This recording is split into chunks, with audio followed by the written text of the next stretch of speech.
It's Dr. Tennant's Verbal Highs. Let's start the show with Lewis Tennant. Here we go. Guests and interviews that you're looking for with creators, innovators, and so much more. For all episodes and further info, verbalhighs.com is the place to go. Welcome to Dr. Tennant's Verbal Highs. Welcome to Dr. Tennant's Gerbil Hyenas.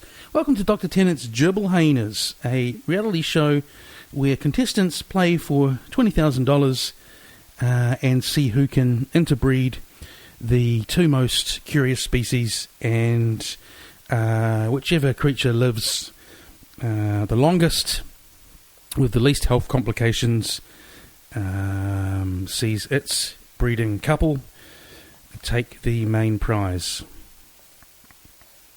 Our first season has been going for 12 years, owing to a dog turtle named Jeffrey, who's still kicking on. He's quite thick-skinned. Welcome to Dr. Tennant's Verbal Highs, a podcast podcasted from a kitchen bench in Kings in Auckland, though that may change as I'm house hunting, as I mentioned in other episodes.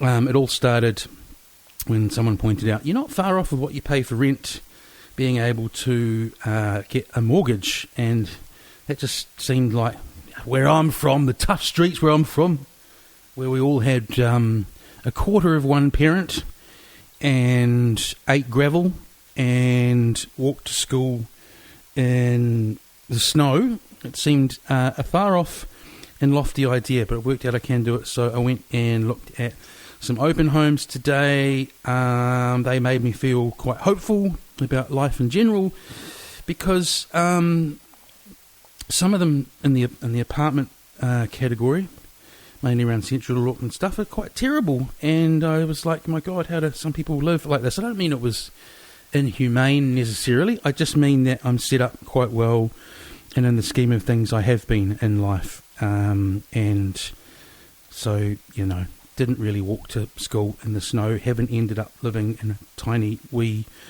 box that an investor owns, who presumably has a few. That's the other weird thing, is the listings are, I reckon, statistically, if I said 95% of the listings, that might even be conservative in terms of the number that are pitched to what seems like wild and unabandoned property ownership on a large scale.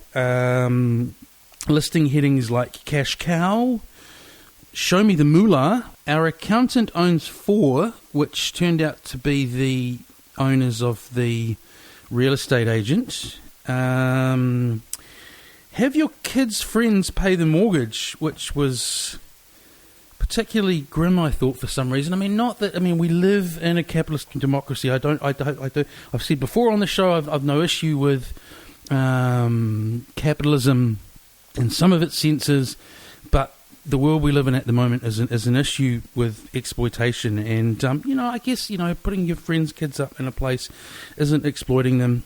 Everyone paying their way to go to uni, live in the city and stuff, but just the tone of the have those who actually aren't as far up the rungs of the ladder as you, have those families pay for another wee victory in your portfolio. And presumably you could even work it so your kid, even though he doesn't tell their friends, is living there for free, but they're paying for everything. Awesome. So I was asked a lot if I was an investor today, not in property, unfortunately.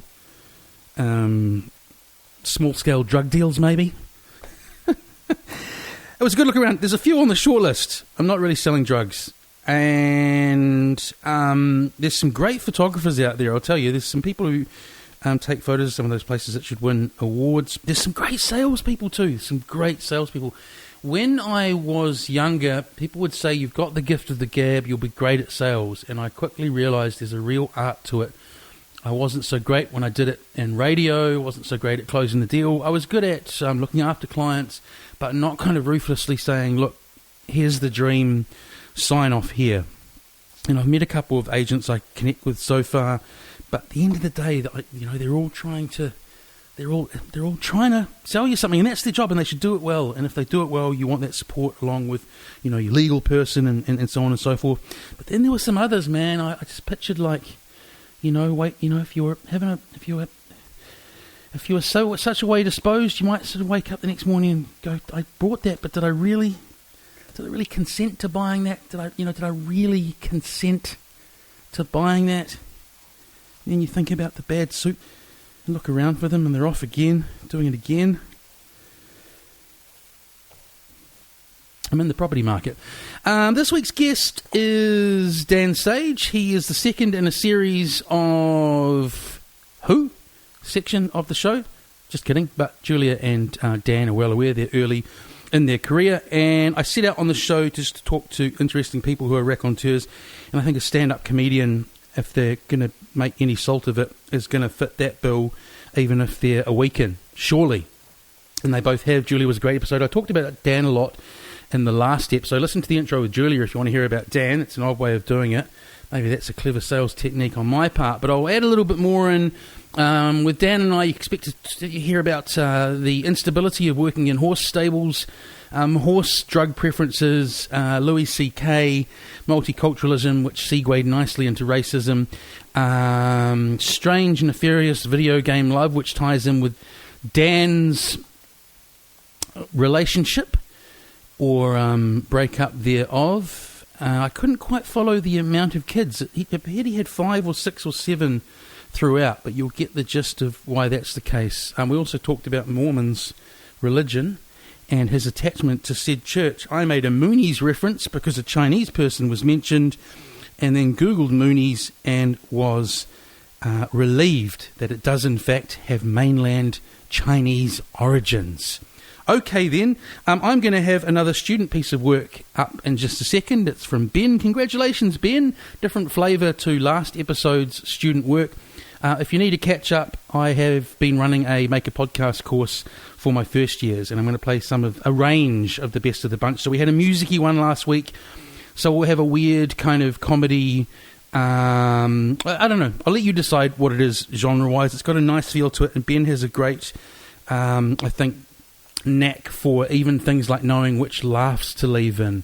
It's quirky, and in the best senses of quirky. So carpi, Ben. Hello, and welcome to Infortuni, the podcast about strange mishaps and accidents people have had involving weird things. Today I have with me my guest. Do you want to say hello, Mr. Guest? Hello. Yes, hello. Do you want to introduce yourself? Because I don't really feel like it. My name is William, and I am here to help. Alrighty, William.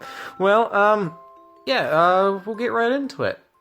So today we're going to talk about 2 things. We're going to talk about one death and one accident, and they both involve turtles. Or in one case it's kind of a tortoise, but same thing, and nobody hate on me for that. Alright, William. So, have you heard of a turtle before? Yes, a turtle. I've encountered these creatures before. So they're little small creatures with hard shells, and they move pretty slowly. So, how would you feel if one came crashing through your windscreen in your car? I would be very distraught at the size of a turtle going through my windscreen. There was a woman in Florida, and a turtle came flying through her windscreen. She was driving 75 miles an hour, and the turtle just came flying through the windscreen and shattered it. Shocking. So the windshield was eventually fixed. The woman was okay. She had to get treated for minor cuts by emergency services.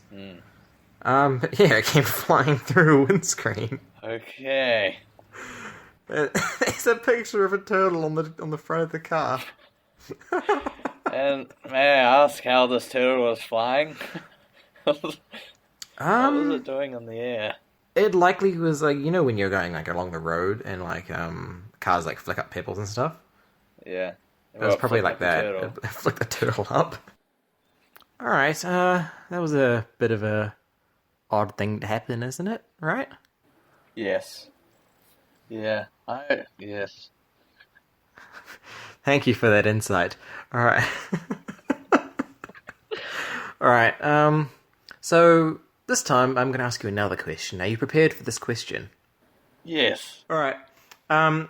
So you know what an eagle is, right? They got yellow beak, white puff of hair on their head, or feathers, and they stare at you from a great distance. All right.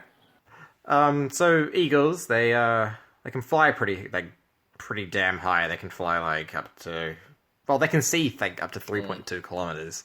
So they can fly higher than that. And they're pretty terrifying overall. They've got sharp talons and stuff. Anyway, we're talking about turtles here today. So there was this. Have you heard of I'm going to butcher his name here, so his name is Achilles. Have you heard of him? Yep. No, you haven't. Wait, who? Achilles. Achilles, yes. Or Achilles. It's hard to pronounce.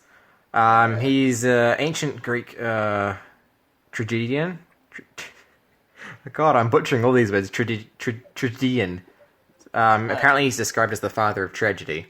Anyway, he got this prophecy from an oracle, and the oracle told him that he would actually die by a falling object. So he did the obvious thing, and he went outside to avoid the falling object. Turns out the falling object was a turtle. A turtle. So the turtle was supposedly dropped by an eagle onto his head, and that just killed him outright. So the prophecy came true, and he died by a falling turtle. This isn't the same turtle that went through the windshield of the other lady. It is probably a late ancestor of it. There's only one reason to have you here today, and that's to do some math for me, because I suck at math.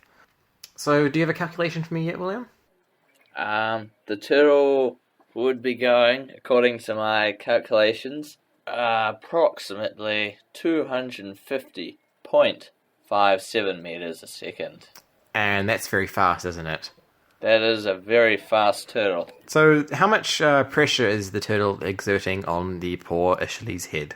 Poor Achilles will be experiencing approximately 186,506.5556 pascals of force to his head. That's a lot of pascals, isn't it? That is a lot of pascals. So that's basically a bullet turtle, correct? Yes. Very deadly. Deadlier than a bullet. They say to watch out for sharks, but really you should be watching out for falling turtles. And with that note, it brings our show to a close. Thank you, William, for joining me today. No problem. And we'll see you next time on Infortuni.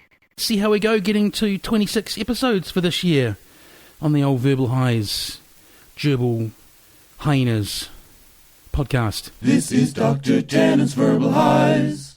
Welcome. We're in the second year of my podcast, and I got 50 eps up in the first year. I don't know how I did it with everything else, but I did it. And I set 26 for this year, and I think I'm up to about 16 or 17. So it's going to be a busy November or December, so it's great to see you.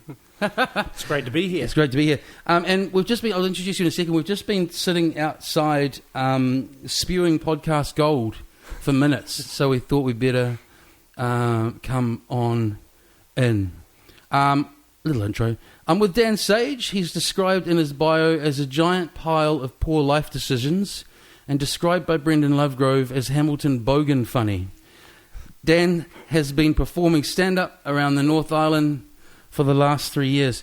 I like your honesty when I read that. Do you know what I'm getting at? Not the first bit, the end bit, that you specifically, you didn't dress it up, you didn't say New Zealand, you didn't even try and sneak in Nelson, just the North Island.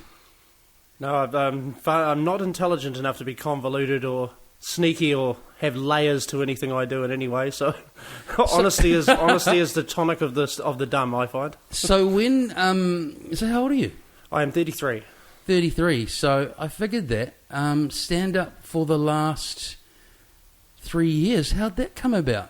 That came about for me. Basically, it's a bit macabre, but sort of decided, in hindsight it's a bit macabre, because I sort of just watched a Louis C.K. special, hadn't heard of him before, hadn't really kept up my comedy fandom to that stage, and it was a sort of, the way he was doing his comedy and the way he was attacking everyday things, but he was doing it with a sort of maligned, I felt a maligned hate that I could really get behind. I sort of thought, oh, you can be a bit of a dick and be a comedian. So many have made a career from it, man. So I wrote a 6-minute set about an experience I had drinking bad up and go, and 3.5 years later, here I am. Is that still in the set list? That's the go-to joke. That one. It's called French Fingers. So starting with a heavy-hitting topic in the stand-up comedy world, you used the word macabre for Louis C.K. Was what he did really macabre? No, I mean, my opinion is not really in the norm. My opinion is that he had consent, so I don't think he did anything wrong, really. Yeah. I sort of find it a bit weird that, a few years later, Me Too happens, and all of a sudden, these ladies. So I'm not trying to diminish what they went through at all. But I'm with you. Except, just wait with me. I'm on the same page. I don't know about consent in some cases. So I've had this conversation with a number of people. I'm not condoning what he did, but to his credit, he apologised, which many haven't. And also, I think that, not to minimise what he did, nuance gets lost these days. So if you're putting him in a kind of Jimmy Savile, Bill Cosby basket, well, your argument's kind of flawed to begin with, isn't it? Yeah, it's totally unfair. I mean, it's not like force was ever a thing. It was more that I agree with what he said in his apology. I didn't realise just how much of a power imbalance was in the situation in his mind, and I get it from a comedian's. Comedians tend to be people that think in very simple terms. So he thought, I have permission. What's the problem? Did it? Probably never thought twice about it, and then he got up and checked Twitter one morning and went, oh shit. Which is funny, because the actual act I would think twice about, in terms of like, I would reflect and go, if it were me, that was quite odd. Yeah. It's actually, so maybe not macabre, it's more in the, and again, not to minimise, if someone's on the end of something they're not into, I get it, that's awful, but it is in the odd category. You wouldn't like delightfully place Bill Cosby's actions in the odd category. No. Are you old enough for the Cosby Show? Yeah, I mean, I was, although I was more a kid of the Fresh Prince of Bel-Air sort of era, yeah. The Simpsons era. That's and Seinfeld's where it really, really started for me. I think Seinfeld, a big part of my journey as a comedian was when my grandfather bought me Jerry Seinfeld, I'm telling you, for the last time on cassette from the warehouse for $2. Nice. And I listened to it over and over again, and I just couldn't believe how much control he seemed to have over the audience when he's talking about knives and forks and going on a plane. Like to me, it was just this awesome realization that there's this web of things that connect all people across all countries, and I like that. I'm attracted to that idea of being able to do that. And it ties in with his, like, it's about nothing. It's like you can find something in nothing. Do you relate to, because I had a particularly close Jewish buddy growing up, but the kind of notion of being Jewish in the sense that a lot of American Jews relate to it isn't so much of a thing that I've encountered in New Zealand, but I've wondered if I did a 23andMe test whether I have some Jewish DNA, because I seem to relate to that humour, because Seinfeld's very from that tradition, right? Yeah. The Odd Couple. I think you'll be okay with the Fresh Prince. I don't think he's gonna go into the Cosby. No, category. I think we've readily been. Will Smith's been good enough to readily put his insanity on display through his children. So. So what were you doing, bro? For the so you sort of said that, I think you said you realised that Louis C.K. made you realise you could be a dick and be funny. So what did you mean there in the first 30 years? How did that relate to being a dick? Because I've always been what people would refer to as high-strung, like a very sort of high-energy, high-stress sort of a person. You've got the Jewish gene too. Yeah. And I never thought about it too much until I'd been working with horses for a while, and I'd seem to have this period where I'd work in a stable for 3 to 5 months, and I would just soak up all the negativity around me. Yeah. until I was the worst person in the stable. I go in with the best attitude and the best work ethic you'd ever seen, and every time, about 4 or 5 months, I'd just be so sick of it I wouldn't want to get out of bed. What's And I felt that I was a grumpy person, like I was just not funny. I was just I could make people laugh. Yeah. But the gap between standing around in a pub and making people laugh and being on stage and doing it is so wide. I never sort of thought of myself as a performer, really. I thought of myself as just the sort of guy that would one day snap. was either going to go postal or end up on stage. I get it now. So you're sort of like you're taking out your frustrations in the form of comedy. You know, they say kind of that's what sarcasm is as well, like a low form of kind of frustration or anger. What's the dilly in stables? Is it something to do with you in stables, or are they what's in the environment that makes them toxic? I think it's a combination of like you in any stable you're working with between 5 and 10 other people, and you're just in each other's faces for 16 hours a day. It's a split shift most of the time. Everyone gets like 1.5 days off a fortnight. It's not very well paid. Is it wealthy people who need their horses kept up? Yeah, most racehorse owners are at the very least middle wealth. Some people own like 8% of a horse. But they've got full-time staff of... Yeah, the trainers will normally have full-time staff of handlers and riders who work track work. Most of the bigger jockeys don't go around they'll go around on gallop mornings and ride their mounts for upcoming races, but most of the jockeys don't do the morning work. That's done by other riders who are either too big or not skilled enough to really make it as... You're making me think what you describe. It sounds analogous to something like shearing, where you're kind of in a sort of smelly little warm box with animal smells all day and lots of other people. Yeah, and it is hard. It's hard yakka. It's especially for a ground handler.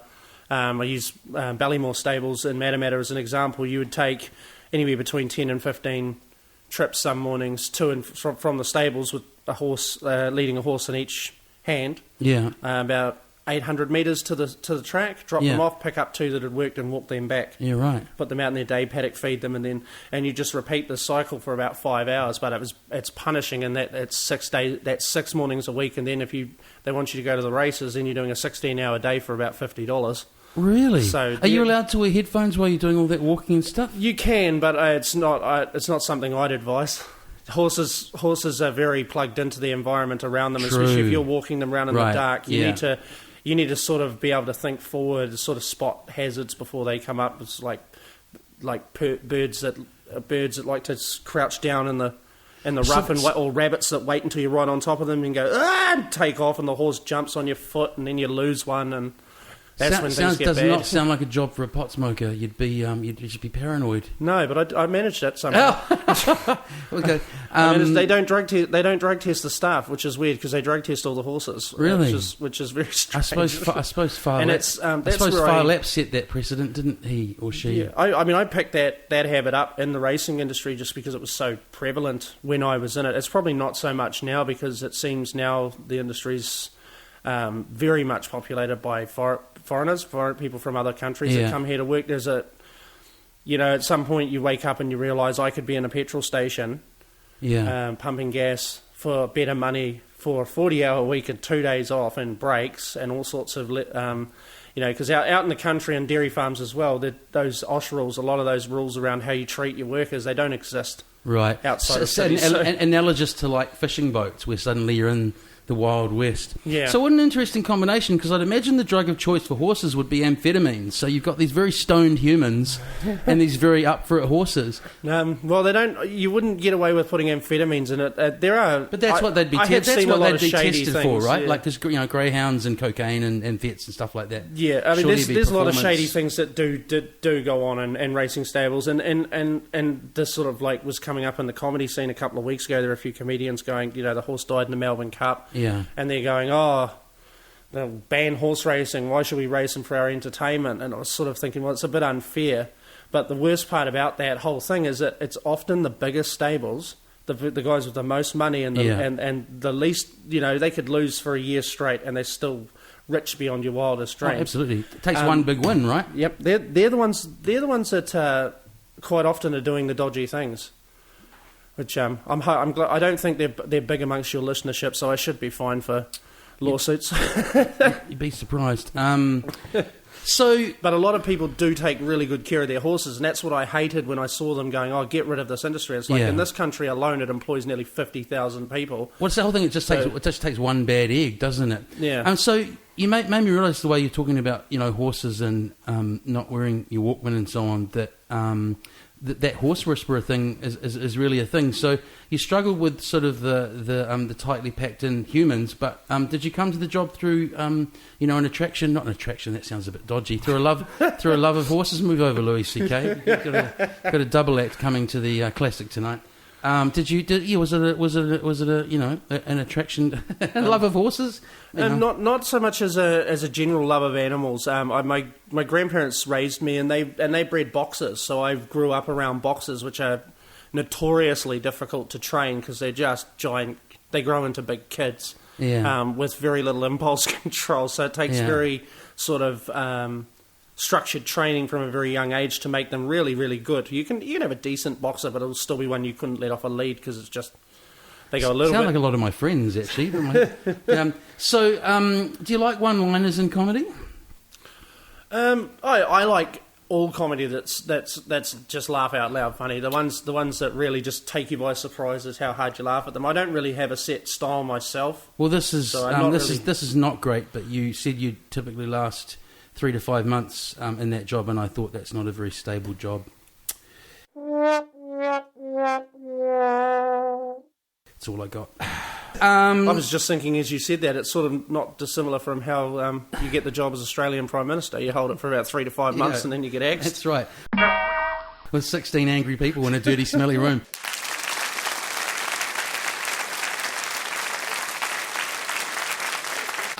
So, are you born and bred Hamiltonian? Because you've driven up from there to do shows tonight, right? Yep. Revelry and Big Wednesday at the Classic tonight, doing some new material. I was born in Rotorua and was sent to live with my grandparents when I was about 18 months old. So mostly Hamilton raised and reared, but born in Rotorua. What did the folks do to move from Rotorua to the Tron? Oh, they were always there. It's I was a product of rather extremely young parents in the mid '80s. They were both 15. So Yeah, 15? and Wow. they weren't very capable. So my grandparents stepped up, and back then they just saw it as their thing. I just sort of grew up not really knowing about it until I was sort of 10, 11. And if it's not too personal, have they kind of, like, with age, kind of sorted it out now and then back in your life a bit more, or your birth parents? Oh, my birth parents, yeah. My father actually looks after my kids at the moment. There's another whole nother story. So how old did you say you are? I'm 33. 33, so fucking hell, I'm halfway in between you and your dad's age. That's really odd. Because Mum had me at 19, I thought you were going to hit me with that. Because when I grew up, 15 is a lot younger, but you know when you're a kid, because Mum ditched Dad for a number of reasons, and it was just like, oh, my mum's always the youngest mum. She's 19. And then when I got past 19, I was like, my brains were falling out of my head when I was 19, you know? And so your grandparents were based in Hamilton. Yep. Where'd you go to school there? I went to Insole Avenue School. Shouts to Insole Avenue. That was the first part of primary school. Enderley is a suburb I grew up in Hamilton. Is where I didn't grow up knowing anything about white privilege or anything like that, because in our neighbourhood we were the minority. So I very much grew up, and I attribute. Plus, I don't think the term had been coined yet, but I hear you. But like back then in New Zealand, it was just way worse. Like some of the stuff you see, especially in that biopic about Billy T. James, about people coming up to him going, "Oh, I don't normally like Maoris, but you're all right." That sort of crap. Like that never happened, and I sort of grew up in such a multicoloured, multicultural environment that I never really learned. South Park taught me what racism was, because before that it was just people who these people talk different to these ones, but you could understand them all. And sounds similar, man. Like, people talk about multicultural Auckland and stuff now, and again, I'm a bit older than you, but I grew up, let's say, if growing up, your childhood and then your teenage years, I was under 12 in the 80s, and then I was teenage through the 90s. And same thing, I grew up, I don't know if you spent much time in Wellington, but I grew up sort of on the cusp of Lyall Bay and Kilburnie, and all my school photos are like Indian, Greek, Chinese, Maori, Samoan. Good way to grow up. Yeah. That's why the racism in general doesn't make any sense to me, and that's even though I understand it from a technical standpoint. Like, I understand how, like, 200 years ago, it was probably still, in an evolutionary sense, quite a necessary function, because if you saw someone, if you were out in the wilderness and saw someone that looked different to you, there was a good chance you were in trouble. So I get that, but I don't get why it's taken us 150, 200 years of knowing that it's wrong to still in parts of the world have it just be rife. So, yeah. What is it? It's fear, it's ignorance, it's an unwillingness to try new things. It's a whole bunch of things, isn't it? And it's taught too. It's one of the few things about us humans that we wouldn't develop naturally. We in places, in parts of society, it's a learned behaviour and it's handed down. Just like some of the I've grew up with kids who had parents that just sat in the shed and drank all the time, and now they're parents of kids that sit and they sit in the shed and they drink all the time. And it's not because they're necessarily bad people; it's just because that's all they know. And they were taught to set their sights low, so they've never gone. They got what they wanted, and that's it. That's very insightful. Yeah, I know what you said. Like, I was thinking, I'm sort of painting like I was in this multicultural paradise as I grew up. Like, still through high school and uni and stuff. Pretty white. Pretty white clique I was in general, usual sort of like New Zealand then, Māori and so on. But when I think about it now, if I'm a bit more, not honest about it, but I've noticed because I told you before I teach, with my first years now, it's much more natural for a bunch of friends or a table of people there just to be kind of, one from each category kind of a thing. And so I've noticed that change from when I was at uni and school, that they're just kind of growing up in this sort of like, Rose's box of... Are you an only child? I'd imagine you would be with... Technically, no. I've actually got... my mother was a very busy lady. I've actually got 3 half-siblings, one who I've actually never met. So I don't really have a relationship with, but I was raised sort of as an only child by my grandparents, so... Stop bringing up all these similarities to me, mate. That's really weird. I thought I was an only child till whatever age my dad met someone much younger who's only a bit older than me. That's the mum of my younger brother and sister who are on Facebook, who I have a Facebook relationship with. Very odd. And while we're on the family buzz, you touched on it before. Not typical these days. You have 6 kids.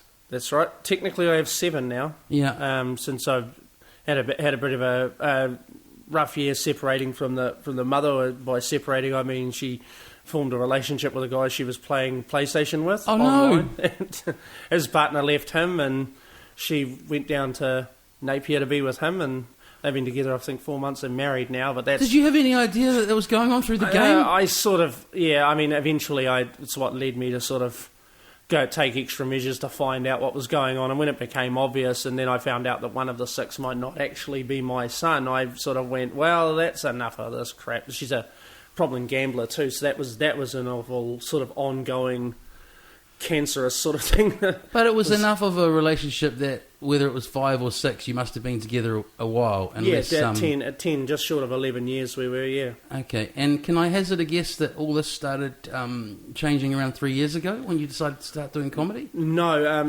We'll sit you on the couch now. Just tell me. Oh, where's the Kleenex? Yeah. No, about 3 years ago is when she got pregnant with number 5. Yeah. And that's the one that's sort of in dispute. It was a gradual sort of disintegration from then on out. All in all, it's sort of gotten to a point now where my father's taken over day-to-day care of them, and he lives with my grandparents, and so do all the kids. Been on the waiting list for Housing Corp myself when I was with the kids for nearly a year and a half, and was still on the second tier down, which was a bit strange. With all those people jammed in there like sardines, but that's sort of I've just stepped aside to calm things down a bit. It's all legal and stuff like that. It's all legal. I got to be careful what I say because we got to, it's sort of a thing before the courts, and even though there's no chance that the plan's agreed to and everything's sort of sorted out in that respect, the main thing is they're safe. their lives aren't going to change too much, and I'm just 10 minutes down the road. So, yeah. And you got a sense of humour in all of this? I think honestly that was where it when this stuff really kicked off around the end of last year, start of this year.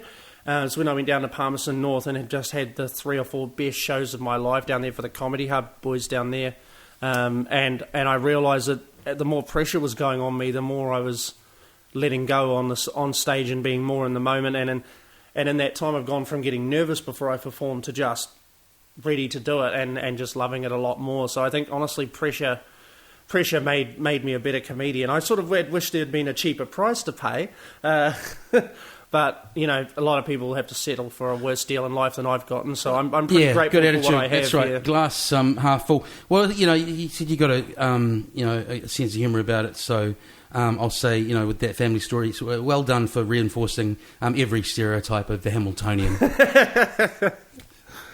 Yes, I had to go through a decontamination shower on the way in here. That's right. Just to get rid of the airborne ones. As long as I don't cough, you're safe. Why does Hamilton it's sort of like, it's harmless, right? It's kind of a meme. Like I see it a lot on 7 Days. It's just like something that someone joked about once that's become like a joke that's based on the joke, isn't it? It's a town down the road thing, I think, in New Zealand, because Hamilton gets it, but we mainly get it from Aucklanders. And when I was in Palmerston North, I realised this, because in Palmerston North, they all take a dump on a little town down the road named Shannon. Shannon. They all hate the name of that town, which is ironic because that's the name of my ex's new partner. So it's funny because I hate Shannon too. It's just not the town. I've got nothing against the town.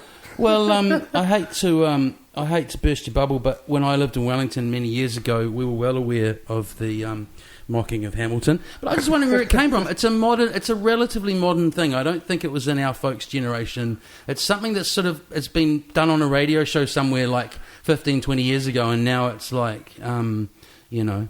In my life experience, I think, because it's a shit town meme. It is, and I think because I growing up there in the 90s, it was just a boring place to live, and I think that's really the butt of the joke. Really, is that it has been for a long time quite boring, and it even still to some extent, when compared to other places like Christchurch, Wellington, and Auckland, in terms of nightlife, it is quite boring. It's just it's 20 bars that have all got different logos, but they're all basically jamming out the same music, and there's not a lot of But I hear it's changed. Yep, there's a healthy music scene down there now, and we've got a budding comedy scene that we're growing through Dan Rolling through Underground Comedy, and myself. I run an open mic show at Navara Lounge, 3rd Wednesday of every month.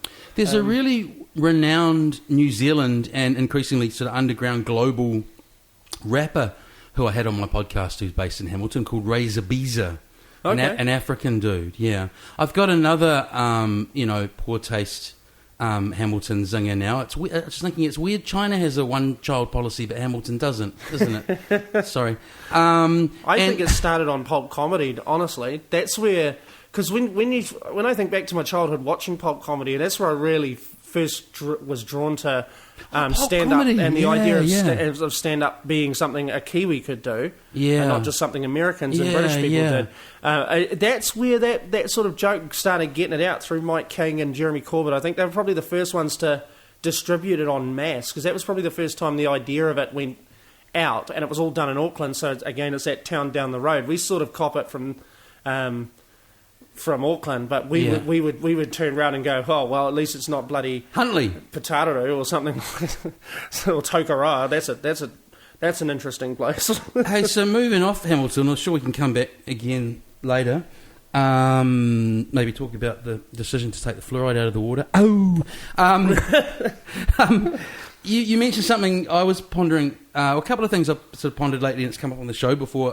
One of them that like realising you could do it in New Zealand. I've sort of chatted about this with a few people on the podcast. I mean, you're mentioning it in terms of pulp. What was it called? Pulp comedy. Pulp comedy. Yeah. But more recently with the internet, like I don't wish I wasn't me when I came through when I did, but I look at like generations coming through now, you know, in those formative years, and like the kind of possibilities or conception of what you can do seems a lot more in New Zealand now than we were coming up at that age. Just we're so much more connected. I think also because of like New Zealand's actually on the map with a few things now, like Flight of the Conchords and Peter Jackson's Empire, and it's a whole new world, right? Yeah, and Taika Waititi too, I think, has done his Yes. part especially well to He comes up a raise the lot. profile of, especially like the way Thor Ragnarok's just one of my favourite movies because Yeah. of all the Kiwi humour you can spot Yeah. through it.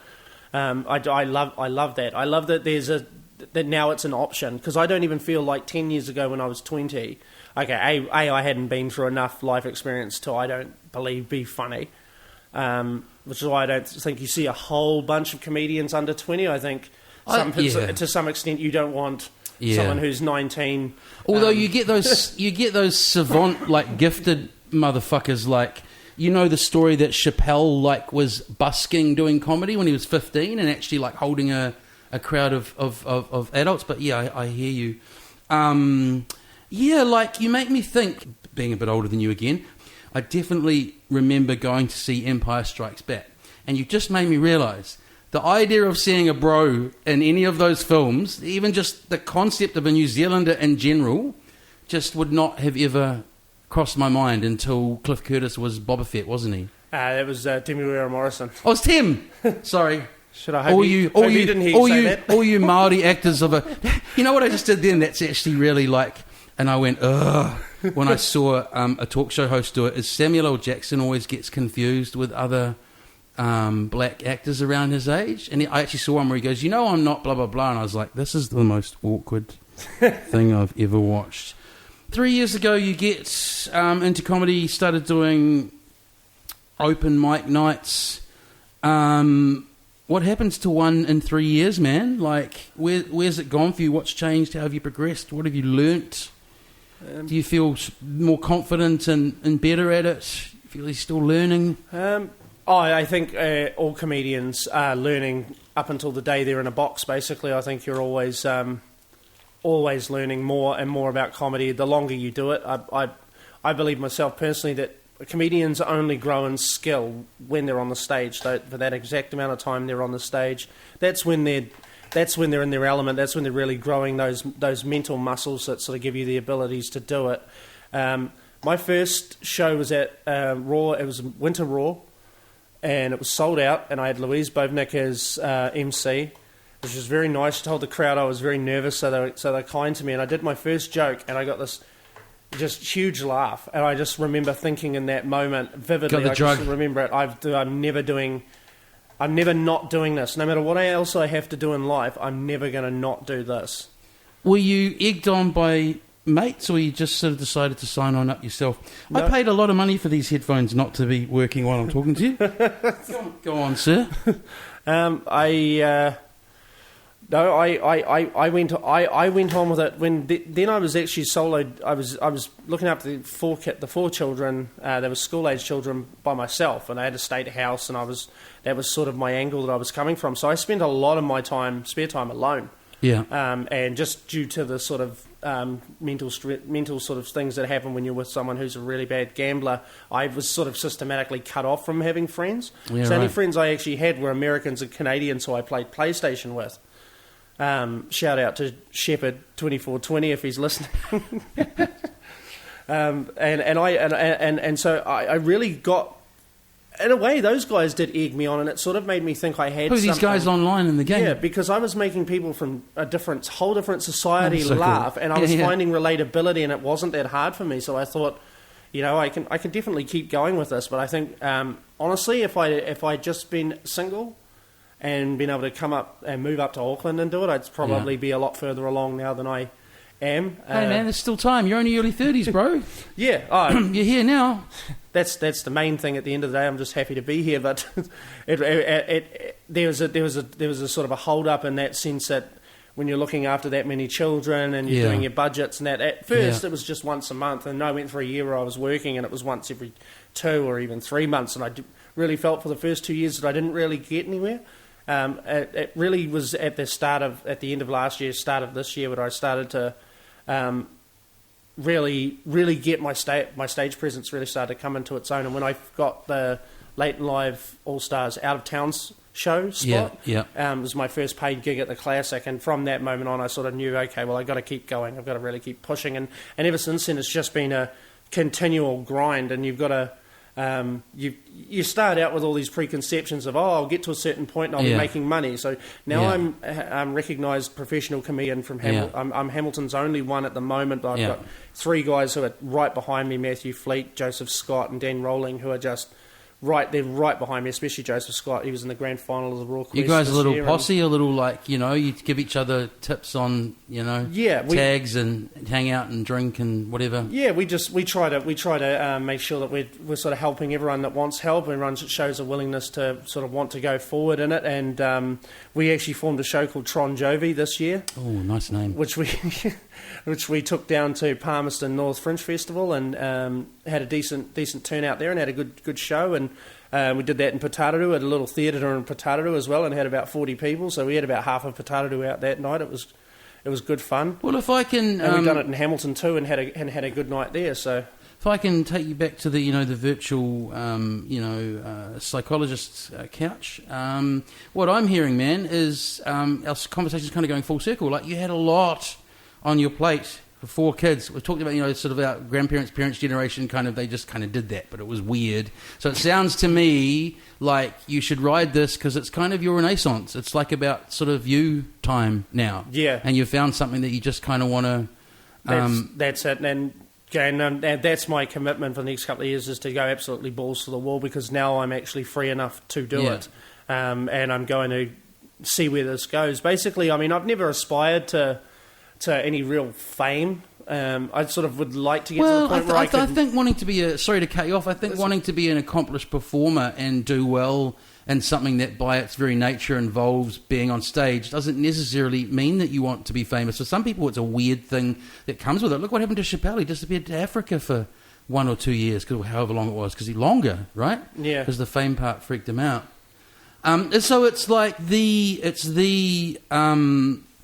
centre of being at the moment. So what, you do a bit of work to get by, but you're just concentrating on moving your comedy career forward. Yeah, I do a little bit of work on the side for my friend Elliot Jessup down there in Hamilton. He owns Game Kings, which is a really cool website for board games. Working for him has enlightened me to the fact that there are 3,000 different versions of Monopoly, and every universe incarnation you can think of. There's Roald Dahl Monopoly, for God's sake. Like, I want to open the box up and find out what they called the streets, but I haven't. This would be amazing. You go, look at these pieces, look at these cards, look at these names, and then about 10 minutes in you go, fuck, it's still Monopoly. do you know about the Scrabble? You must know about the Scrabble, what would you say, scandal recently, the New Zealand Scrabble? No, hadn't heard of that one. Okay, the way I heard it was they've released a New Zealand version of Scrabble, but all the Scrabble champions and a bunch of linguists, basically, in other words, the Scrabble people you don't want to fuck with, the professional players and the experts of English, are annoyed because there's like a whole lot of Māori words, but they didn't think about how many tiles you'd need for those different kind of vowel combinations.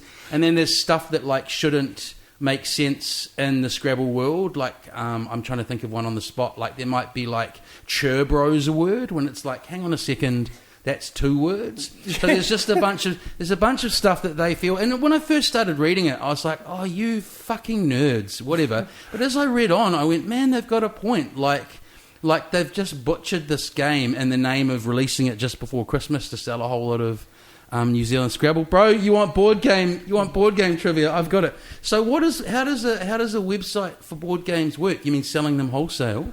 Yeah, I think I'm not really down with that. I just sort of send out the orders. I just do dispatch. But he sells board games. Yeah, it's and all sorts of sort of party drinking games. Cards Against Humanity, it's a big one for him. I've really enjoyed sort of messing around with the Office copy of that one. Like a lot of things, board games are one of those things that like many try.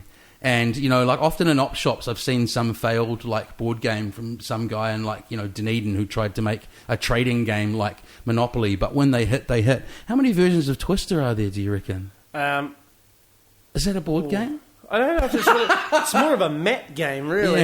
Yeah. I think there's a drunk Twister too. There's one that's purposefully made extremely difficult and you have to drink, drink as a punishment. I think that unlike Monopoly, Twister's a lot about who you're playing with. Know what I'm saying? I'd love to play Twister with Joseph Scott from Hamilton because he's 7 foot goodness. tall and is. It's not what I would have chosen, but He's I've got a different body shape to him, so I could sort of tuck in where he can create arches and that sort of thing. I'm just thinking logistics here. okay. I like that you sort of took the potential erotic angle out of discussing board games. So last question about Hamilton. Why did Hamilton take the fluoride out of the water? I was going to ask that before. What did you think about it when they did that? I don't know because I'm all for adding heavy metals to water supplies. I think it should be done more. You've got the Hamilton narrative. If you could survive it, you deserve to live there. Fluoride in small amounts is not toxic. Keeps your teeth in. Well, it didn't work for me. None of my teeth are real, but Lewis moves on quickly. No, I've taken. I'll tell you what. Ever since they took the fluoride out, I can't really drink it. It's changed the taste. I used to. No, think they put it back nice. in, haven't they? I think the rest of the country said, "Look, you have to put it back in." Oh, yeah. Local body politics is that engaging. Actually, I do have a couple more questions. One's demographic based. How many people live there?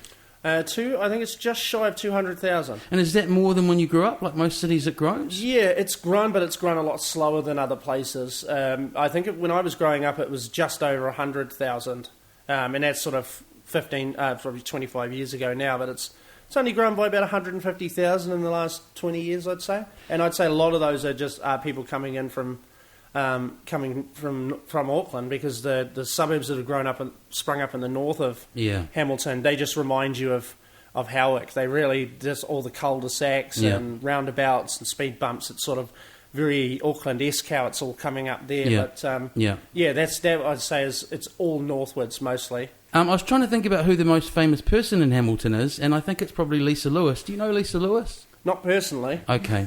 Would you say she's the most famous person? Jeez, I don't know. You're very sporting here. I don't know. I'd say, in my mind, Paul Douglas is probably the most famous person from Hamilton, or Matt Stelling. I jest. You know who I think the most famous person from Hamilton is? Richard O'Brien. I don't know who that is. Oh, come on. Have you seen the Rocky Horror Show? Oh, yes. No, I'm sorry. He wrote the Rocky Horror Show, and he's riff-raff in the Rocky Horror Show, and he lives back there now. And if you'd said he's an international treasure. If you'd said riff-raff, I would have gone, you're bang on, but that's how good we are because I didn't actually know his name. I saw him straight-faced on breakfast TV with someone very binary male like Duncan Garner sitting in a frock. And I thought, you are a very interesting man. And he was there to discuss nothing to do with the fact he was wearing a frock. It just was. Now, when I read your bio, it says you do observational humour, and most of us with even a sort of a slight glance towards sort of stand-up know what that is. And a lot of stand-up, a lot of comedians are observational in at least part of their act, yeah? But what I was curious about is... why physical comedy? Because that can conjure up a lot of different things. Like physical comedy, like Fergus Aitken's kind of a mime, or you're just very flaily? In a way, I think I'm just... when I'm doing the physical sort of stuff, it's more about I'm creating a miniature scene for the audience. So I'll do one where I'll back up and I will... push my finger down as if it's a lightsaber and then make the noises into a sort of a faux run-up. In that sense, it's physical, but... I totally get it. Unlike some people who will sit on a stool or stand in one place. Yeah. I don't sort of make very many movements. I don't look to make movements, punchlines. And saying that, I've been very careful to... focus myself on not developing a style as such as to just I've got jokes that are one-liners and then I've got jokes that are 9-minute stories, but a lot of them fall sort of in between. It's sort of I'll take something real and then I'll just inject lunacy into it, or I'll flip it on its side, or it'll just occur to me to look at it a certain way, and then I always try that out on people around me, and the ones where people just laugh out loud straight away, I just go, right, put that in the book. And that's the best test, right? Yeah. There's people who master all those different styles, isn't there? Like I've chatted about them on the podcast before, like the one-liners are terrible in the wrong hands, but Mitch Hedberg, Oh, you must yeah. have heard some Mitch in your time. Oh. The guy's almost like a beat poet kind of. It's insane. It's this insane combination of the words he's using, but also the way he's delivering them. I thought he was like a cool black jazz cat when I first heard him because it was on a CD. I was actually like, oh my god, he's white. Because he has kind of sort of quite an African American swagger about the way he says things. Yeah. And he's someone who, sort of like Borat, people are often tempted to impersonate, and it never goes as well. I was just thinking about doing a Hedberg line to you, but they always just end up me going, yeah, all right. But I carried that album around a lot. Hey, back to what you were saying, and I've heard other comedians say it, and it's interesting to hear you say that you make a conscious effort not to do this. It must be a real temptation when you first start out. You've got these absolute heroes to kind of even inadvertently or subconsciously start being like a Bill Hicks or a, So did you have to kind of who are you guys? Who are you trying to shake out of your act, of your Dan? That definitely happened to me in a big way with Carlin and Hicks. Huge influences on me in my later years. Yeah. And I think to an extent sort of some Louis C.K. sort of delivery methods came in, because if I listen back to my first set now, you can. It was sort of like I was like Rowan Atkinson, and sort of how I was trying to dance right up to the line of being completely disgusting, and then dress it up in enough big words to make it appear witty, and then dance back from the line. And so what I ended up, the first advice I got from Scott at the Classic was, does Scott coach people, does he? When you're Raw Night, he goes to every Raw Night, so he's there to see all the rookies. But once I've gone on to do late in lives and pro shows, he's almost never there, because at that point he trusts you to. He's seen what you're going to do. He knows sort of how it'll work. His first lesson to me was word efficiency.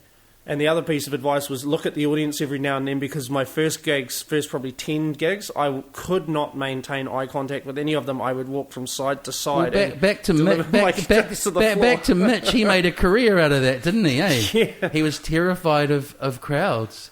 Have you ever seen Aziz Ansari do stand-up? I've tried. He has watched, and I'm not dissing the man because he was saying it happens. He's still funny in his own right. He has watched a lot of Mitch Hedberg. Yeah, he does his own Aziz version of Mitch. Pryor originally was trying to be Cosby. Yep, and that's where he got a lot of his delivery from. Hey, great line. I've said it I'm going off on my own tangent now, but great line. I really love it because we found out how awful a human Bill Cosby is, and I think I've said it on the show before.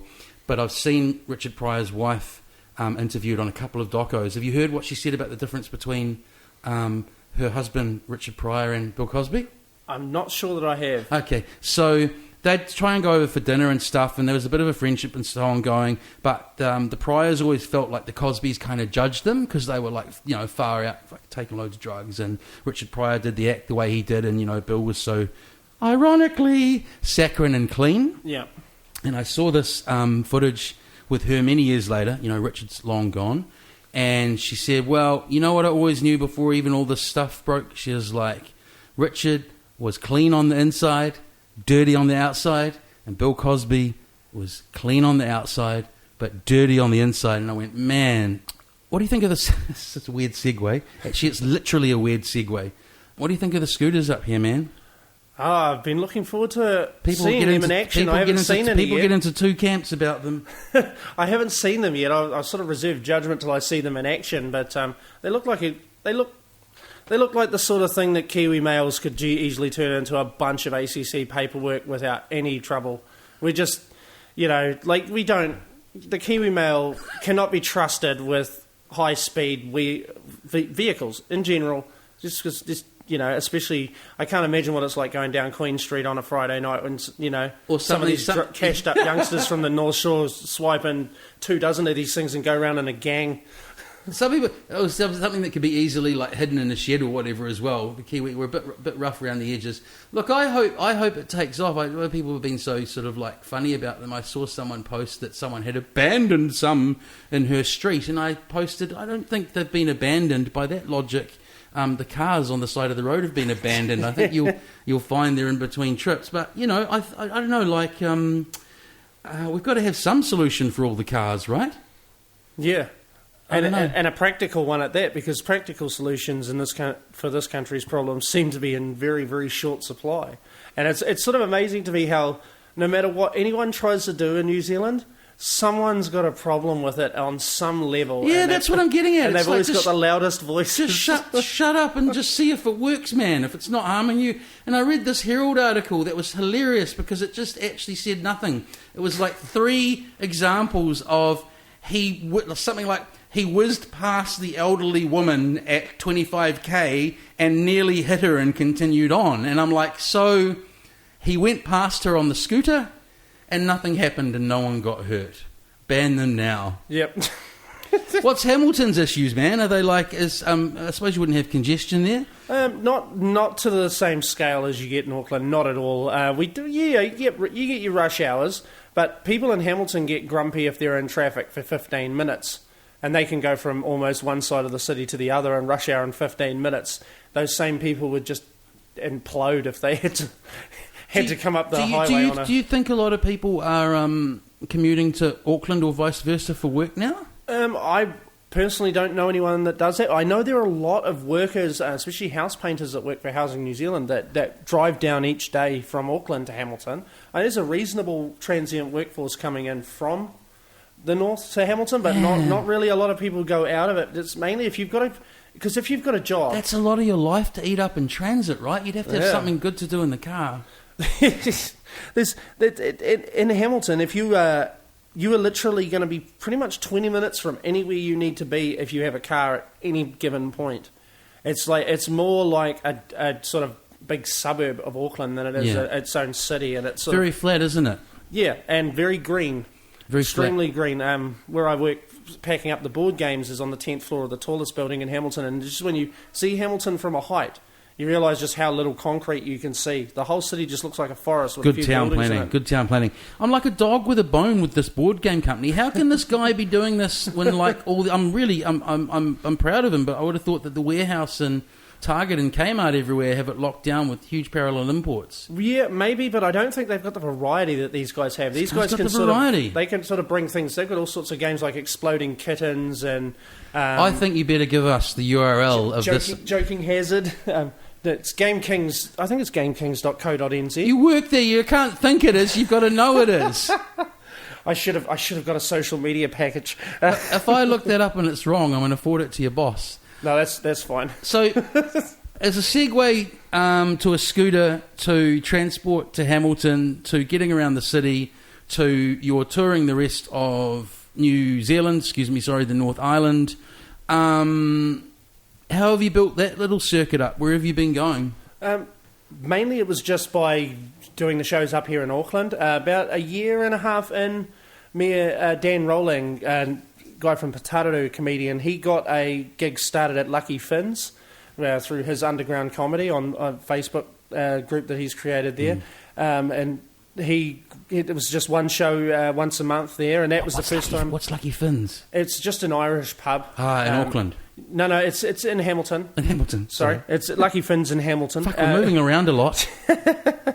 It's a nice little bar for sort of stand-up. It's your typical pub open mic. Some nights there were 3 people there. Some nights there were 100 people there, but most of them were there by accident. So sort of had mixed levels of success. And then not long after that, a mate of mine, Eamon Keiston, he started the Navara Lounge gig, which I've since taken over running, and that's given Hamilton Raw Comics 2 bits of stage time. For the first part of mine, especially Dan Rowling's sort of experience, we just had no access to stage time. We didn't have to drive for. It's so great. So is it like, I might be wrong here, but have you kind of all happened to kind of come on up at the same time and you're kind of building this arc from the ground up? Yeah, so it sort of started with me and Dan Rowling, and then we've sort of got Matt Fleet and Joseph Scott. They've come through and both gone really well in the Raw Quest this year. Joseph made the grand final at Q Theatre. Very, very funny man. Merch, bro. I'd buy a Tron Jovi t-shirt and a flash. I would buy a Tron Jovi shirt. Let's hope our comedy festival application gets accepted then. No pressure. So don't worry, I know people. So regrettably, I asked you about your touring the North Island, and somehow we're still in Hamilton. Yep. Yeah. So where have you got yourself to? I've been over to Tauranga. We've done quite a few shows over there at Mount Mallock. I've been down to Palmerston North and done different shows down there for the Comedy Hub. And I'm actually going to Taumaranui in a week and a half. And are these at these are hot spots? And are these at comedy clubs or sort of are they nights set up where people are paying a $5 to see comedy, or are you trying to sort of like you say get the attention of people in a bar? Both of which are worthwhile. I'm just curious. When I travel far, it's normally for gigs that are in sort of little theatres, or if they're in bars, they're very well laid out. So sort of have a so each of these wee towns have got a promoter that'll put on a comedy night. That's great. Yeah. At the Comedy Hub, Palmerston North is this crew of Ben Tito and Nathan. I've forgotten his name. Nathan Cross. He'll hate me for that. It's all right. You don't know the name of the company you work at. It's fine. I don't. There's THC. No, they organise shows quite right around the whole Central Districts region. They're organising the one in Taumaranui. They're doing shows in Bulls and Shannon and through Palmerston North. So some of the shows were sort of in little theatres. Other ones are in pubs. Normally, if I'm doing pub gigs, they're only in Hamilton and Auckland. But yeah, you get a pretty decent mix. It sort of depends what you're doing. If you're going to an open mic night, well, if people are coming out to a comedy night, that's in your favour to begin with. Yeah, because what you were saying before, I think, is good for your chops as well. Like, fuck, I've got 100 people here, and I'm going to make up a number. I've got 20 seconds to either win them over, or they'll continue like drinking and doing whatever they're doing. We'll get back to the different cities in a sec. Got a few questions asked about that. When I had Di Hemwood on the show, I think it was self-driven. Like, he was really driven when he first started back in the day, and they were like commandeering RSLs in like small towns outside of Wellington, and it'd be a mix of like an old digger just sort of like half buried in his pint, a couple of young crews. But, it was like a real mixed bag. But the funniest thing I remember Di saying about it was that the radio mics would interfere with the the classic like RSL food orders ready. Yep. So Di would be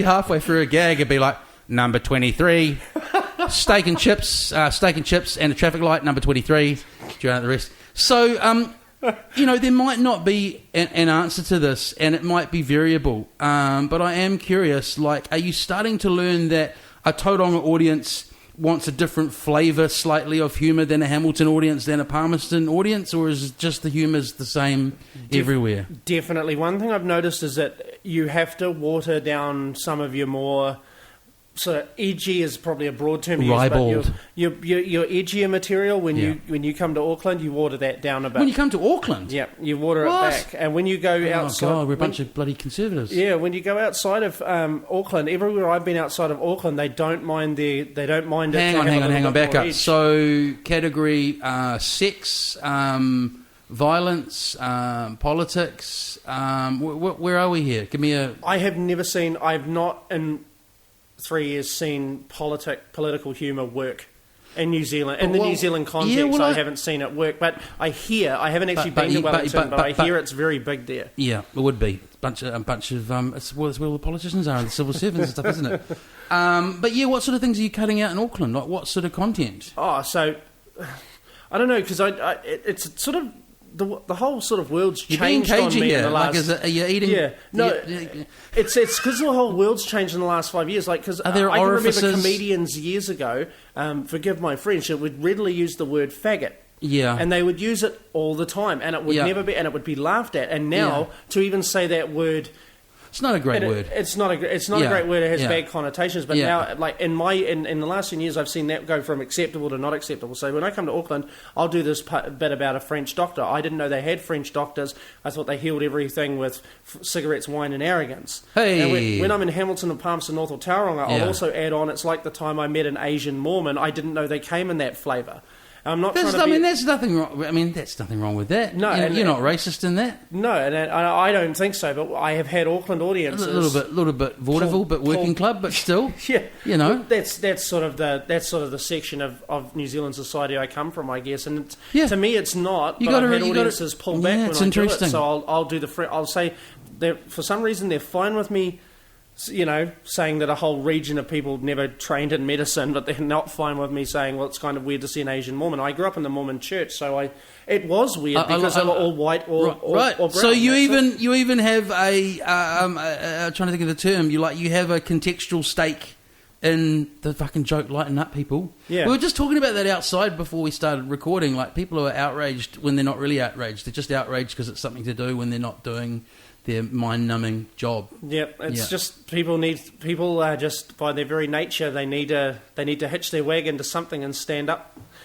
for that, even if they're wrong. And that's why if you really like to stress yourself out, you can go into the Stuff's comment section on a wide range of issues. You told me off the mic that you actively go there, which I actually thought at the time. I was like, Jesus, that's some self what's the expression, flagellation, is that the right word? I think it's more masochistic, to be honest. I go in there basically to see what I can come up with in the face of their ignorance. So if I can come up with something witty that gets 30 laughing faces, then I'm to me it's sort of like winning the argument. But it's more like I go in it with no stake. Like I couldn't care less if they're right or wrong. A lot of the time it's more about calling them out for being a shitty person and being also one of the I just realized with you it's professional development. You're seeing what hits and what doesn't. I'm stuck on this Asian Mormon thing. Now, never mind Auckland, I have a feeling that you've got down as far as Palmerston. I think if you drop that in Wellington, you'd get a kind of...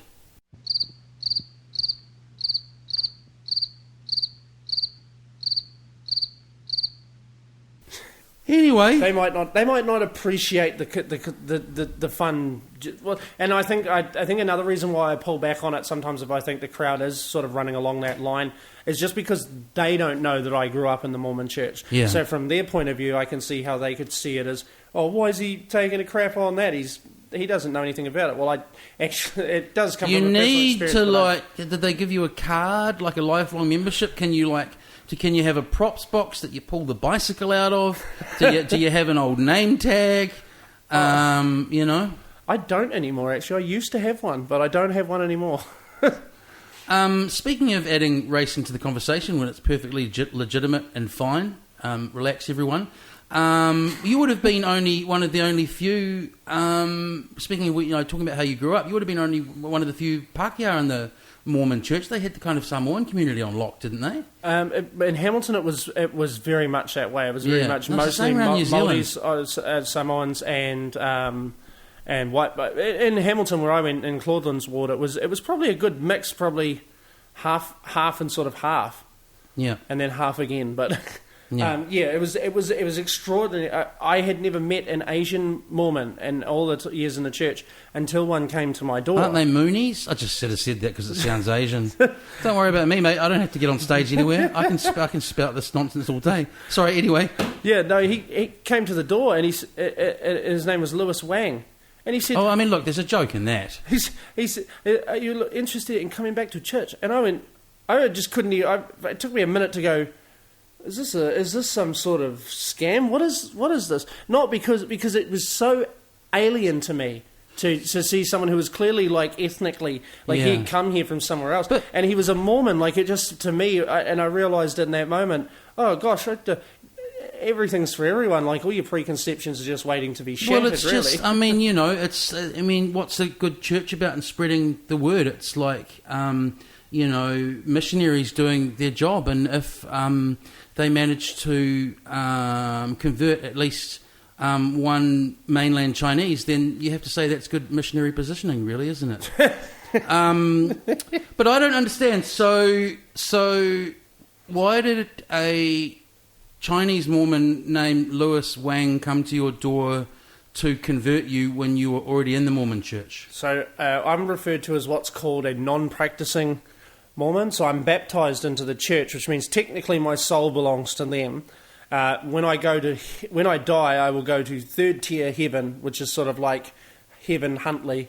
Oh, and you're still in the Mormon church. I don't get to be in the presence of God, but I'll get to see Jesus from time to time, maybe for special occasions. Nice. The whole Mormon concept of the afterlife is there's no hell. There's just the real evil people are just cast out into an everlasting darkness and just sort of float there and Oh, nothing. that's interesting. So you still go to church services and stuff every now and again? No, I just remember the stuff from when I was in it because So you're not in the church anymore? So I'm called non-practicing because I basically don't go to church. I don't even live. I don't even live by that. It sounds like you're out of the church, but the church refuses to let you say that you're out of the church. It's sort of once a year they track you down and they come up and say, "Would you?" And they're really non-offensive. They'll come in and they just get, "Would you like to come back? Is there any? Would you?" Thing, and if you say no, they're like, "No worries. You have a great day." Oh, that's right. Very polite at the door. Some of the in terms of door knockers. Mormons have been nothing but fine. I do wonder why. It seems like there was a flooded market for both Mormons and missionary Mormons, and you would think they would have at least pre-GPS had some kind of marked map where they knew that you were already, because it's sort of you can't. They probably have something double like coat, can you? They probably have something like that in a bunker in Salt Lake City under Salt Lake City in the Mormon headquarters. Yes, yeah. Well, so. No, that does interest me. So how did you... Was it through family, or did someone before Louis Wang, invite you to the church? Yeah, it was a family. It was a family thing, extended family. It wasn't my grandparents directly. It was sort of second cousins that happened to move in down the street. And initially, when I went along, it was just because they did a whole bunch of cool social stuff, like going out to the pools and having barbecues. I went to Christian camp because it was like 2 weeks away from the family, and there were a bunch of like girls around, and we're all hitting puberty. You know, it was all pretty innocent. But yeah, that's right. You sort of like, and they do. You know, at night they would do. It's just regular old home brand Christianity, but they definitely do the hard sell in the evenings. Yeah. And it's an interesting time of your life because I think you're pretty susceptible to like. But then. I didn't realise how it's sort of like, not harsh, but, what's the word for what my mum did? Not harsh. Cut and dry, I'm not sure. But anyway, I brought the Bible home because they sort of got me on one particular holiday, and then I found it in the bin about a day later. She just didn't even mention it or anything. I don't know how I felt about that, but hey, no. I think some people have that opinion. I've had that opinion for my own kids. I don't tell them what to believe, but if they said, "Does God get angry when you swear?" I say, "God's not real." I might be wrong about that. Contentious. I always tell them that's my opinion. Yeah. I just don't think. I think one of the problems with kids being raised these days is that they are too sheltered from the world. Yeah. And they're growing up into a this world gets meaner and nastier on the ground every single day. Yeah. For everyone, I don't know about that part, but yeah, I think they are. They definitely. They're probably more mollycoddled, but maybe we're just being like back in my day. Are you old enough that you remember when if you were on a jungle gym and you fell off, it was just concrete? Yep. Yeah, I mean shit. I chipped 3 teeth going through. I thought I'd jump through like James Bond through that submarine hatch and went crunch. Yeah. Landed on the concrete, but still the teeth hurt. Yeah. Teeth hurt worse. Yeah, and it's weird. I wasn't even an adventurous kid, but I can recall vividly the feeling of, oh man, my body just was not built to absorb concrete. Everyone's had that feeling when they're a kid. I know that's not where you were going with it, but what you're saying with your kids, that's right. I think I think not unless it's something completely batshit crazy. Not. Restricting your kids and where they end up in that regard is a good thing. And, I've thought about that with religious study. Like, my friend, who's incredibly intelligent, talented guy, basically dropped out of school at 14 or 15 because his parents sent him to St. Pat's in Wellington, which had a really heavy, RE program. But it was just about pushing Catholicism. Why shouldn't... I guess it might be at some schools these days. RE should be about, here's the world's religions... this one thinks this one does that, this one has these gods, this one has these rituals. Make what you will of it, Yeah. I think religion... I've got a pretty radical idea that I just thought up in my head, but I actually think they should teach RE in schools as a simple Joseph Scott joke, which is God as an entity is not as I once supposed. Turns out God is a triangle with 9,000 sides and 0 points. I think, and then you let them make up their minds. It really is tonic for the stupid, to be honest. And I say that mainly because somewhere there I about was. 14 There I went, was talking about it with kid gloves because I didn't know where we were in this Mormon church. No, I remember being 14 and hearing the prophet, because there's always a prophet for the Mormon church, saying that God saw him. There's always a prophet for churches with an F. Yes, and he was saying something about how God wanted him to do this and God wanted him to do that, and I said, there's no way of I realised very consciously, there's no way of knowing whether or not he's telling the truth or he's completely full of crap. And seeing as how I don't hear the voices telling me how to live that all these other people are saying they hear all the time, maybe this is a load of crap. I think it's good that we don't hear voices. They all do. A lot of really heavily practicing Christians say the voices guide me all the time. I'm like, God Almighty, that's famous. You ever last notice verse with right there. even with I don't know if you watched that thing about that cult that everyone watched on Netflix a while back, but just things like that in general. A lot of the time, God or no God, good intentions, whatever. A group of people, a commune, a religion, or whatever. It always ends up. Absolute power corrupts, and something happens, and one of the leaders is fucking everyone, or someone else is embezzling money, or someone else is buying jewels. It just seems it's very cynical of me and maybe a bit depressing, but the human condition seems to I'm not even talking about religion and whether there's a God or not at the moment. I'm just talking about these organisations and where they go wrong. It's an interesting facet of human society. Yeah. That sort of people with just the right amount of charisma. Can get a whole lot of other people to go along with whatever idea they're selling. It's sort of amazing to me. Amazing. Because I could never.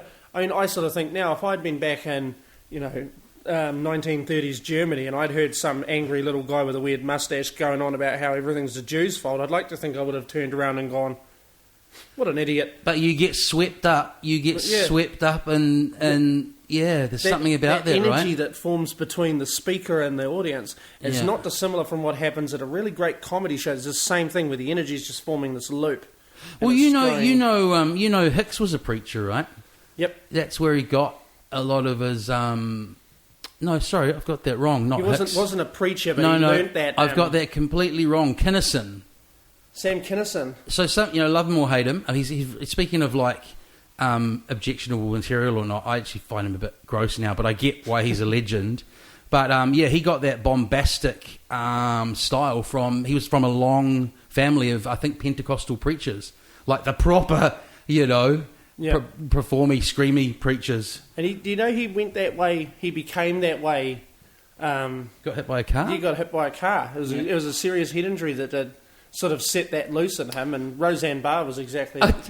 You and I listened to Rogan. Yep. I was just about to say, I'm about to steal content from one of the most downloaded podcasts on the planet to put onto mine. I wasn't sure if I should mention it or not, because I don't want to mess with Joe Rogan. No, I think Joe Rogan's a sweetie, and people who think he's a douche and blah blah blah blah blah miss the whole point, man. He is one of the most sort of interesting and influential public voices on the planet right now, and I love stuff like how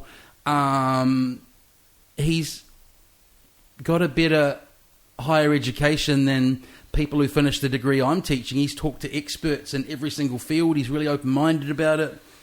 Looks after his friends. I got a bit of a bromance. No, he's cool. And at first I thought people were like, "Oh, you should listen to Rogan." I'm like, what do I want to listen to a MMA guy, ex-Fear Factor, muscle douchebag? Yeah. But it's that classic, you've got to evaluate something. You've got to check something out before you evaluate it, right? Do you listen to Maron? Mark Maron. Yeah. That's another one, another good podcast. I have done, but I don't listen to anything religiously. I think you don't do anything religiously. We've cleared that up. I think with Maron, maybe not all the eps, but for you, essentially being a student of comedy at the moment, it's definitely worth going and listening to the ones he's done, with the greats. Yep. It's been a pleasure, man. We've covered a lot of ground, and you've been jovial with I thought just Hamilton's a cheap shot, and then I jabbed about 5 of them, but they just landed so well. We're so used to it. Yeah. It's sort of like whenever Lovegrove will bring me up on stage, he'll always burn Hamilton right before I go up, and it's sort of like I feel like he's laying it up for me to sort of fire a shot back, but I sort of get up there and go, what do you want me to say? I agree with him. You've got to come in at the angle I was thinking about it. It's got to be some retort about, like, maybe, like, you know, you're at the top of your game, Brendan, like, surely you've got more than Hamilton jokes or something like that. Because that's what I said at the beginning. Like, nothing to do with Brendan. I'm like, it's a cheap shot. It's used on 7 days all the time. Chlamydia capital, you know, let's not end like this. So, well, we're not anymore. It's Gisborne now. Bro. Rhythm and Vines did that. Something to do with fluoride. So, as I say, it's good to sound like a bit of a life renaissance, comedy's front and centre. Just closing, like, do you have a kind of, like, even if it's mentally stored, a kind of 1 year plan, a 2 year plan? Are you trying to do... I of sorts, like, I'm going to keep coming up to the classic, keep developing new material, trying to get onto some of the sort of better shows in Hamilton as well as up here in Auckland, and just, I guess I'm sort of just waiting to sort of limp into the area I want. I think I've got a...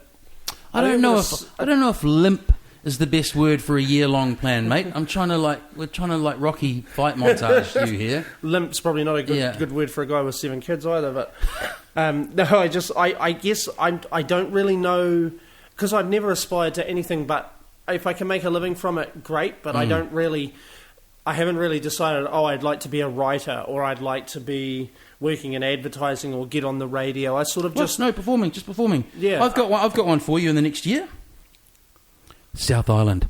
Yep. Picton. I met a guy who runs the Kensington Funhouse in Christchurch, and he sort of gave me the rundown on how to go down there. It's just at the moment I've just got to get a little bit of financing to actually do a sort of a week. I'm sure you guys are all well linked, especially with the way the world is well linked these days. But as I think about it, I do have some comedy connections in Wellington. So if you are thinking about going down there, and you won't do the Asian Mormon joke, we should talk. It's been a pleasure. I hope the gigs go well tonight. I'm gonna pop on out and come and see you. No one's gonna hear this tonight, but let's just pretend like it's the radio anyway. Where are you on tonight, and who are you performing with? I'm on a Revelry bar on Ponsonby Road at 7:30. That's on a Revelry Open Mic Wednesdays. Yeah. And then I'm heading over to Big Wednesday at the Classic on Queen Street. That's sort of where pros do their new stuff, and new rookie comedians do their best stuff. Yep. So it's a good cheap show. I believe Revelry's free, and I think the Classic's $5. Yeah. So that's where I'll be tonight. And if you're listening to this wherever you are, it's currently June 11th, 1992. So maybe better actually, in closing, because, you know, obviously podcast time shift listen to, just in a general sense, like, where can people find where you are playing next, or comedians sort of in general? You know, if someone wants to check out after they've heard you on here, what's the best way to find you, mate? Best place to find me or any other professional comedian in New Zealand is go to comedy.co.nz. Yeah. It's the basic... I saw that it had your bio, but does it have your gigs coming up as well? It will. When I've got them at the Classic, it'll say gigs 2. The rest of the time it says gigs 0, but that's they only sort of update that the week or 2 weeks before the actual show. But yeah, you can hire me through the Classic, or you can find me on Facebook. Dan Sage Comedian is a page I have, or just that's a like page. I don't have to add you. Yeah, good stuff. Or just Dan Sage, or if you want to come down to Navara Lounge and do the open mic comedy workshop down there, you just have to find that on Facebook. Navara Lounge open mic comedy. Well, it's just Navara Lounge comedy workshop. It's been on the tip of my tongue the whole time. That is a luxurious moustache. Is that permanent? Is it a stage moustache? It looks good. I'm not. It's actually a joke. It's a joke. I was shaving one day and I left the moustache till last, and then I went, I look kind of like a big toe with a moustache. Where's my book? And so I put that in, and now that's in the act. And I'll often shave my head the day of the show too, just to really give it a. Yeah, I don't. I mean, we don't really talk about where our respective hair grows, but I see the beard here. Like, the reason I sort of shave the upper lip is I don't believe I can't. Like, I couldn't do a handlebar. I don't think that bit even connects. Yeah, Anyway. I'm not allowed to do a handlebar anymore because people. I put on Actually, you'd look sunglasses. good. You'd look good with a handlebar. They think I look. They think I'm Chopper. They think Chopper, I'm Heath Franklin. yeah. So I don't want to really. I don't want to steal his thunder or anything. No, so- well, I think Heath Franklin stole someone's thunder, so I think you'll be fine. All right, we'll end there. Thanks, mate. Thanks for No coming worries. in.